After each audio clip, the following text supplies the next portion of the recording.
महादेवले गरिबको घरमा किन राखे आफ्नो पाइला? आउनुहोस् यो कथा जानु। एक दिन महादेव र माता पार्वती नियमको ठूलो रुखमा झुला झुल्दै थिए। अचानक महादेवलाई कुनै खानेकुराको वासना आयो। उहाँले माता पार्वतीलाई भन्नुभयो, हे देवी, यो भोजन कुनै गरिबले तयार पारेको हो, मलाई यो खान मन लागेको छ।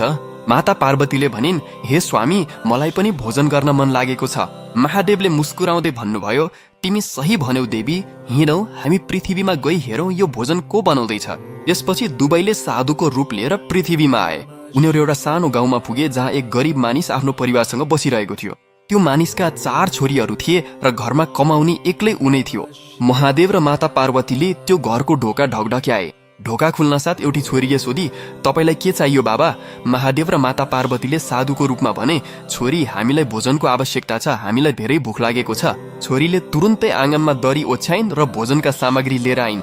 महादेव र माता पार्वतीले धेरै माया गरेर भोजन गर्न सुरु गरे।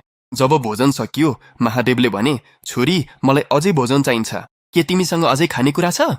त्यत्तिकैमा घरका असहाय पुरुष र उनकी श्रीमतीले हात जोडेर भने, स्वामी, कृपया हामीलाई क्षमा गर्नुहोस्, म अहिले थप भोजन लिएर आउँछु।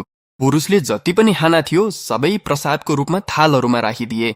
महादेव र माता पार्वतीले धेरै आनन्दका साथ भोजन गरेर भने, यो भोजन निकै स्वादिष्ट थियो, मेरो दिलले यसलाई पूर्ण रूपमा स्वीकार गर्यो। साधु र उनकी श्रीमतीले उहाँहरूको चरणमा प्रणाम गर्दै भने, हामीलाई जान अनुमति दिनुहोस्। त्यसपछि साधु, उनकी श्रीमती र बच्चाहरूले महादेव र माता पार्वतीलाई धेरै माया र आशीर्वादका साथ विदा गर्न थाले। जसै सबैजना बसेर उदास भए, अचानक 4 छोरीहरूले जुठो उठाउन थालिन्। तर जब उनीहरूले थाली उठाए, उनीहरू छक्क परे, किनभने थालीमा सुनका चामल भरिएका थिए। उनीहरू अचम्मित हुँदै आफ्ना आमा बुबालाई देखाउन आइन्।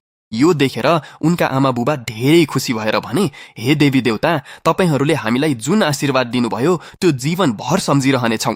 त्यसै बेला महादेव र माता पार्वती प्रकट भएर भने, तिमीले हामीलाई भोजन गरायौ, हामीलाई सन्तुष्ट बनायौ, अब तिम्रो गरिबीको अन्त्य हुनेछ, तिम्रो घरमा कहिले पनि गरिबी आउने छैन। यसपछि महादेव र माता पार्वती नियमको रुखमा फर्किए र रमाइलो गर्दै झुल्दै भने, जो कोहीले यो कथा सुन्छन् वा पढ्छन् तिनीहरूको घरमा कहिल्यै पनि गरिबी आउने छैन। यो कथाले सिकाउँछ कि सच्चा भिखारी भनेका ती हुन् जसले कुनै स्वार्थ बिना अरूको सहायता गर्छन्। महादेव र माता पार्वतीले त्यो गरिब परिवारप्रति आफ्नो दया र कृपा देखाए। जो भक्तिले र सेवाबाट भगवानको कृपा प्राप्त गर्छ, उसको दुःखका आँसु स्वयं भगवानले पिउँछन्। यसै बेला माता पार्वती बोल्छिन्, जो कोहीले यो कथा हेर्दैछन् उसले लाइक र सब्स्क्राइब गरेका छैनन्